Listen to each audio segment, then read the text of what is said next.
Assalamualaikum warahmatullahi wabarakatuh. Yang terhormat Bapak Rahadian dan yang kami banggakan teman-teman Biokimia 57. Di sini kami dari kelompok 1 dengan materi lipid ingin mempresentasikan hasil diskusi kami mengenai pengaruh lipid terhadap penyakit jantung koroner. Sebelum kami memulai presentasi kami, di sini kami akan memperkenalkan diri kami. Saya sendiri Auditor yang pertama Panjaitan G840 120 1048. Saya Raffi Taura Putriwijaya, G8401201040. Saya Salma Indonesia, G8401201071. Saya Culazifa Zahra, G84010013. Saya Angelina Sista Nursanti, G8401201037. Baik, di sini kami langsung saja masuk ke presentasi pertama yang akan dibawakan oleh Rahmindita. Kepada Rahmindita, dipersilakan. Baik, terima kasih Imam. Saya akan menjelaskan pengertian dari lipid.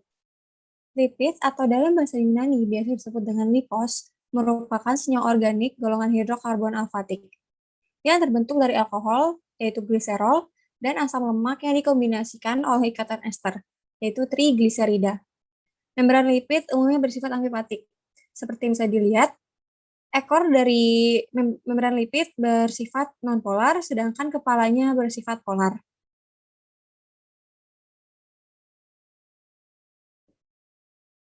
Jenis-jenis lipid. Nah, lipid itu terbagi menjadi beberapa jenis. Yang pertama, lipid sederhana. Lipid sederhana adalah ester yang terbentuk dari asam lemak dengan beberapa gugus alkohol. Contoh dari lipid sederhana itu ada dua. Yang pertama, lemak. Lemak adalah bentuk ester asam lemak dengan gliserol. Lemak banyak tersimpan di seluruh tubuh, tetapi paling banyak pada jaringan sel adiposa. Bentuk cair dari lemak biasanya disebut dengan minyak. Yang kedua, ada lilin. Lilin adalah bentuk ester asam lemak yang memiliki berat molekul besar dengan bentuk alkohol monohidrat. Yang kedua, ada lipid majemuk. Lipid majemuk, hasil hidrolisis dari lipid majemuk adalah gliserol, asam lemak, dan zat lainnya. Lipid majemuk dikelompokkan menjadi dua, yaitu fosfolipid dan glikolipid. Fosfolipid adalah lipid yang mengandung residu asam fosfat. Molekul ini mengandung basa nitrogen dan substituen lainnya. Misalnya gliserofosfolipid yang memiliki gugus alkohol berupa gliserol dan sphingofosfolipid yang memiliki gugus alkohol juga berupa sphingosine. Yang kedua ada glikolipid. Glikolipid adalah lipid yang mengandung asam lemak, sphingosine, dan karbohidrat. Contoh jenis lipid yang ketiga adalah sterol. Sterol adalah senyawa yang dapat dipisahkan dari lemak setelah adanya proses penyabunan. Sterol yang terdapat dalam minyak terdiri dari kolesterol dan fitosterol. Kolesterol sendiri merupakan komponen utama yang menyusun batu empedu. Kolesterol berfungsi sebagai pembentukan hormon seks steroid, vitamin D, serta membantu absorpsi semak pada usus. Namun, kelebihan sterol dapat membuat tubuh beresiko menderita penyakit jantung koroner. Yang terakhir yaitu jenis lipid trigliserida. Trigliserida merupakan salah satu asam lemak yang dapat diserap oleh tubuh setelah adanya proses hidrolisis. Pada jaringan lemak, otot, dan darah, trigliserida yang terhidrolisis oleh enzim lipoprotein lipase dan akan menyisakan metabolisme menjadi LDL atau low density lipoprotein. Trigliserida terdiri dari 3 asam lemak yang tersambung dengan single glycerol. Asam lemak bentuk trigliserida dapat terdiri dari satu jenis asam lemak yang sama maupun beberapa jenis asam lemak yang berbeda. Gugus hidroksil polar pada gliserol dan gugus karboksil polar pada asam lemak akan membentuk ikatan ester. Trigliserida bersifat nonpolar, hidrofobik, dan tidak larut dalam air. Pada tubuh manusia, kandungan trigliserida dalam aliran darah pada level yang tinggi juga dapat meningkatkan resiko penyakit jantung dan stroke. Selanjutnya akan dijelaskan oleh Imam. Baik, terima kasih Rahmin. Di sini saya akan menjelaskan mengenai jantung koroner. Penyakit jantung koroner merupakan gangguan fungsi jantung akibat kurangnya suplai oksigen ke otot-otot jantung. Kondisi ini disebabkan oleh penyempitan atau sumbatan di pembuluh darah koroner atau dikenal sebagai aterosklerosis, arteri koronaria. Salah satu komponen yang menyusun plak ini adalah kolesterol kristal. Salah satu risiko terjadinya aterosklerosis adalah kadar kolesterol yang tinggi. Berdasarkan sumber yang kami dapat, menyatakan bahwasanya penyakit jantung adalah penyebab kematian nomor 1 di seluruh dunia. Dari data World Health Organization atau biasa dikenal sebagai WHO, lebih dari 17 juta orang di dunia meninggal karena penyakit jantung dan pembuluh darah. Sedangkan di Indonesia sendiri, berdasarkan data Riset Kesehatan Dasar atau Rikesdas, 15 dari 1.000 orang di Indonesia atau berjumlah 2.784.064 individu di Indonesia menderita penyakit jantung. Nah, penyakit jantung ini sendiri biasanya menyerang kelompok usia produktif. Selanjutnya akan dilanjutkan oleh Salma. Terima kasih, Imam. Saya akan menjelaskan gejala jantung koroner. Nah, yang pertama ada angina. Angina ini adalah nyeri akibat berkurangnya suplai darah ke otot jantung. Angina ini tidak mematikan, tetapi bisa meningkatkan risiko serangan jantung. Terus angina ini bisa dipicu karena aktivitas fisik atau stres. Yang kedua ada serangan jantung. Serangan jantung ini penyebabnya adalah arteri tersumbat sepenuhnya, menyebabkan darah tidak bisa lewat. Nah, ini serangan jantung ini harus ditangani dengan segera. Terus serangan jantung ini mirip seperti angina, tapi lebih berat akibatnya. Bisa terjadi saat istirahat. Yang terakhir ada gagal jantung. Gagal jantung ini penyebabnya adalah jantungnya terlalu lemah untuk memompa darah ke seluruh tubuh. Nah, ini selain gejala-gejala ini ada gejala tambahan yaitu bisa dibarengi oleh pusing, mual, dan keringat dingin. Next.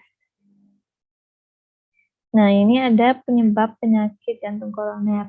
Yang utamanya adalah aterosklerosis. Nah, di sini ada penyebab yang lainnya, yaitu peningkatan kadar trigliserida. Yang kedua, peningkatan LDL dan menurunnya HDL. Yang terakhir adalah radikal bebas. Saya akan melanjutkan ke Cud Azifa. Baik, terima kasih Salma. Saya akan melanjutkan. Saya akan menjelaskan mengenai aterosklerosis, yaitu penimbunan lemak pada dinding arteri yang menyebabkan terjadinya penyempitan pada pembuluh darah. Sudah terdapat pada slide, ada gambar mekanisme terjadinya aterosklerosis, yaitu terdapat normal arteri dan juga arteri yang sudah ada aterosklerosis plaknya. Aterosklerosis melibatkan hubungan antara LDL dan juga penyakit jantung koroner yang dimulai dari disfungsi endotel pada dinding arterinya. Meningkatnya LDL merupakan penyebab kerusakan dari endotel. Jika LDL-nya meningkat, maka kolesterol yang diangkut oleh LDL dapat mengendap pada lapisan subendotelial, yaitu lapisan pembuluh darah yang terdapat di bawah endotel. Sehingga LDL ini bersifat aterogenik, yaitu bahan yang dapat menyebabkan terjadinya aterosklerosis. LDL dapat memasuki subendotelial ini dengan mudah karena ruang subendotelial ini diproteksi oleh antioksidan yang rendah.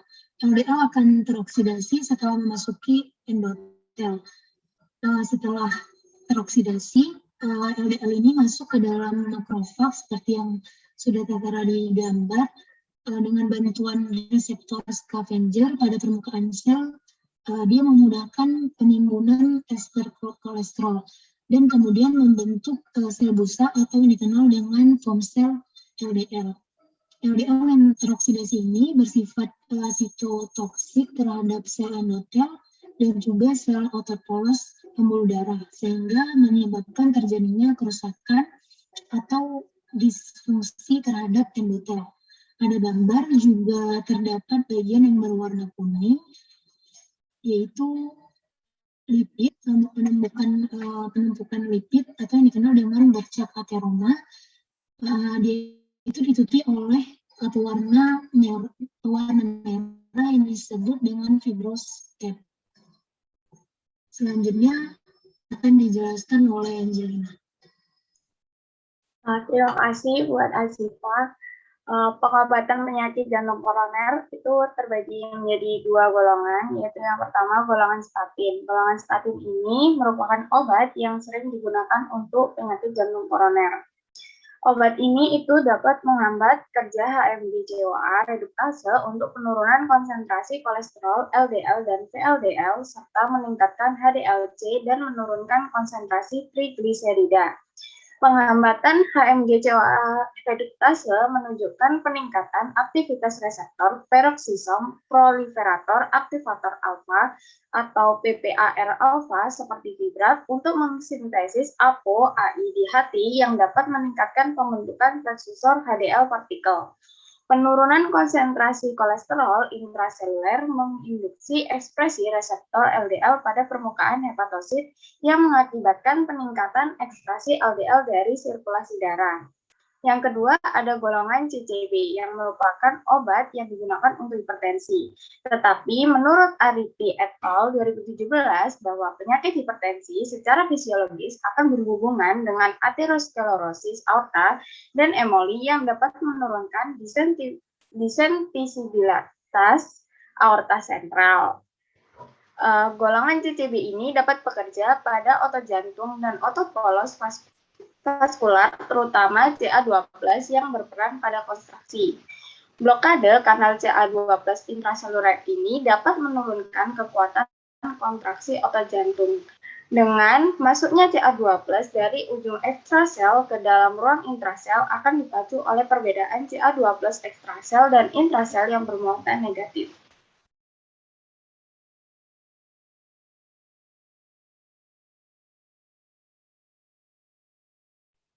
Baik, terima kasih atas penyampaiannya. Berikut ini adalah sumber data yang kami ambil. Dapat dilihat.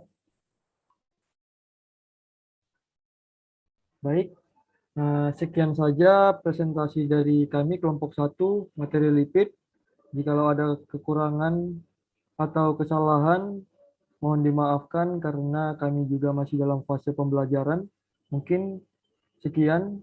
Wabillahi taufiq wal hidayah. Wassalamualaikum warahmatullahi wabarakatuh.